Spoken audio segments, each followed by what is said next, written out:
Bonjour, mon nom est Alain Boyer. Je suis en compagnie de Daniel Voyer qui va nous présenter un instrument qui nous vient de l'Inde, le sitar. Bienvenue à une autre capsule de vibration. Et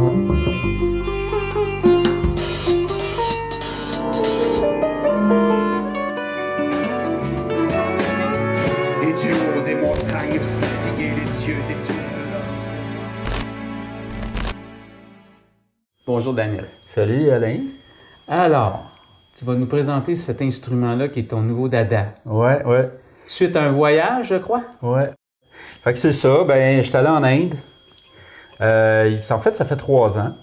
J'ai eu quelques cours, mais là, je suis revenu ici, puis j'ai continué à jouer, j'aimais vraiment ça. Je trouvais que j'excellais là-dedans.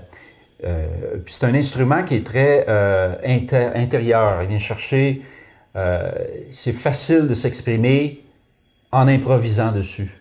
Fait que j'ai appris à improviser avec le jazz, puis en faisant de la guitare, en improvisant, toutes sortes de choses. Mais avec ça, c'est comme, là, tu as des couleurs complètement différentes. Puis c'est vraiment propre à ça, à l'improvisation.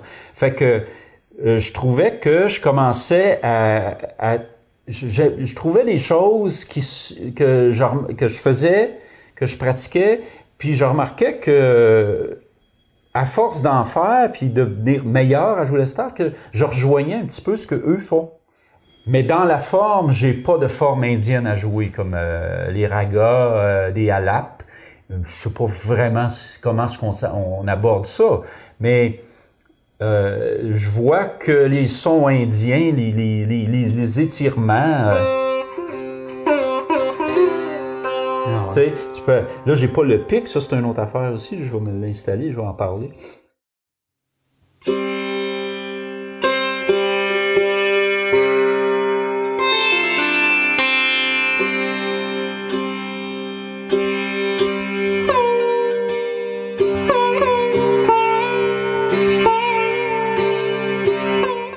Si on part de la guitare comme comparatif, Ouais. pour nous décrire l'instrument, qu'est-ce qui l'apparente à la guitare, puis qu'est-ce qui est différent de la guitare?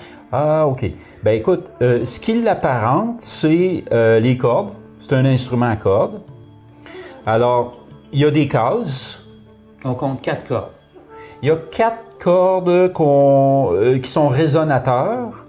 Il y a un drone, 2 intermédiaires, qui sont la quinte du drone. OK. Le drone, c'est la grosse corde, en fait. C'est celle qui... Ça, c'est la... Ça, c'est... mon drone. Puis, il y a les 2 autres qui sont en haut, qui sont ces 2-là ici, qui sont ce qu'ils appellent des chicks. Ah bon? Fait que l'idée, c'est de faire drone, chick. Il y a toujours ce son-là en arrière. Fait que ça, c'est au niveau des cordes, tu piques les cordes avec la main droite, puis tu vas chercher des notes comme la guitare avec la main gauche sur des cases, puis tu vas te limiter à jouer sur la première corde qui est l'équivalent, si tu veux, d'une chanterelle, mettons, c'est celle qu'on joue la mélodie dessus. C'est un instrument monotonique, hein? C'est Ouais. pas un instrument harmonique où on joue des accords. Oui. Tu peux faire des accords, mais c'est limité. C'est vraiment pas un instrument harmonique, ouais.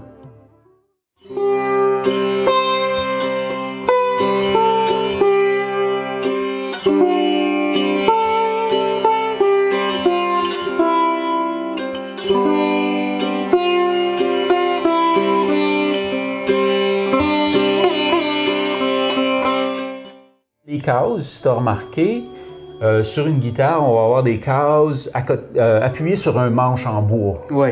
On remarque que les cordes, OK, il y a quand même une distance entre ce qu'on appelait un fret sur une guitare. Ça s'appelle comment là-dessus? C'est des frettes. C'est des frets aussi? Oui, OK. ouais. La case, elle est vraiment, comme on dit, dans le vide. Fait que quand tu joues, tu n'as pas d'appui sur du bois. C'est vraiment dans le vide. Oui, le manche est encavé, hein? Oui. Fait qu'il est encavé en dedans, comme ça. Puis, les cases sont comme des ponts. Ouais. Alors, tu vas nous montrer ton plectre, ce qu'on appelle communément un pic. Oui. C'est ça. Ça fait que, ça, c'est mon plectre, ouais.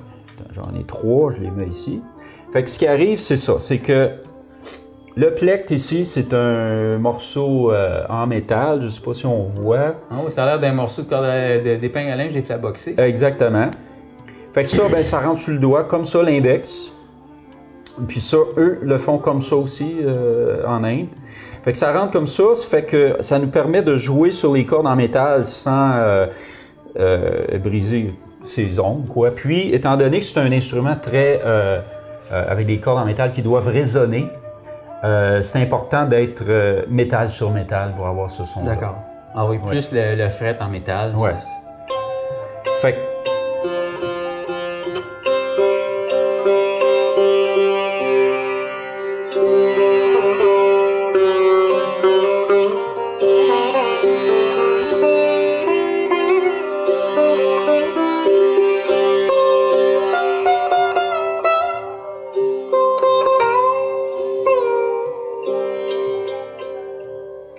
c'est hypnotique comme instrument. ouais, c'est ça.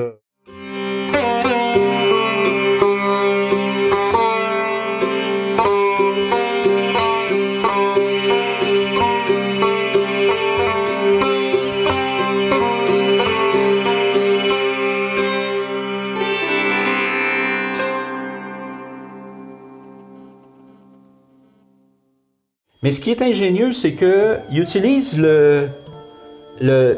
l'encavure de son pied pour L'arc mettre... du pied pour mettre comme ça.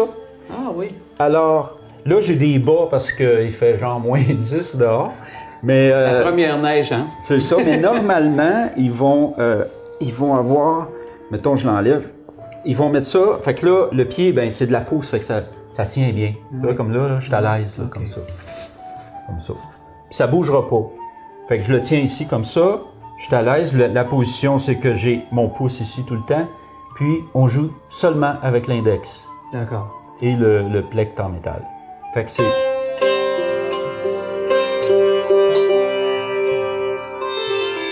Ça, c'est du tilleul. Tout le bois est fait en tilleul. Tout le sitar est fait en tilleul. Il y a quelques travail, si tu veux, un peu de travail. Le manche également est en tilleul? Oui. Puis, il est en tilleul, puis il est ouvert. C'est-à-dire qu'il est vide en dedans. Parce que... Ça sert de chambre de réverbération? Oui, effectivement, un peu. Mais vraiment, la vraie utilité, c'est que... Puis ça, c'est une autre différence par rapport à la guitare. C'est qu'il y a des sympathies, des cordes de sympathie. Il y en a, moi, dans mon cas, j'en ai 11. Celui-là, on en a 13. Puis ça, c'est toutes les autres clés qu'on voit ici. Tu as ces 6-là. Comme tu peux voir, on ne s'est pas compliqué. On Et c'est, OK, là, laisse-moi deviner, ces cordes sympathiques qui vibrent lorsque tu joues les 4 cordes qui sont adossées aux manches. Sur le dessus. Oui, sont à l'intérieur. Non. Non? Ils sont, on les voit. Regarde, ils sont sur le dessus. Ils sont toutes minces. Ils sont sur le dessus, mais ils rentrent en dedans. Parce que la corde s'en vient là, puis elle est attachée à comment tu l'appelais tantôt, tu as dit? La cheville. La cheville. Qu'est-ce que je voulais dire? Est-ce que tu as introduit cet instrument-là dans de la musique occidentale?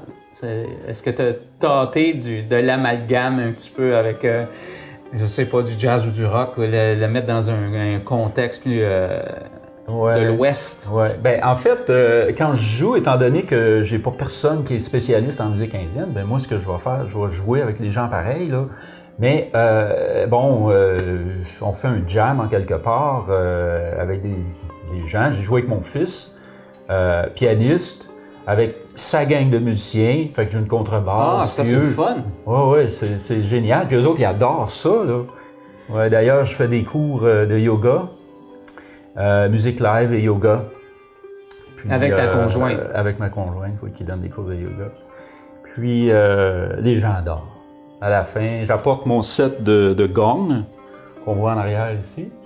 J'apporte mon djembé, guitare, la sitar. Puis j'ai toutes les couleurs. Quand c'est dynamique, je joue un peu de djembé. Les gens adorent ça. La sitar aussi, là, ça fait comme un instrument très, comme tu dis, méditatif. Donc, quand on fait du yoga, c'est comme on rentre intérieur. C'est un instrument propice à ça. Quelque chose à retenir. Ouais, quelque chose à... Daniel, je te remercie infiniment. Ça a été très, très instructif et agréable de te rencontrer avec ton instrument de prédilection depuis un beau voyage en Inde. Merci. Merci, Alain. On se revoit pour une autre vibration. Au revoir.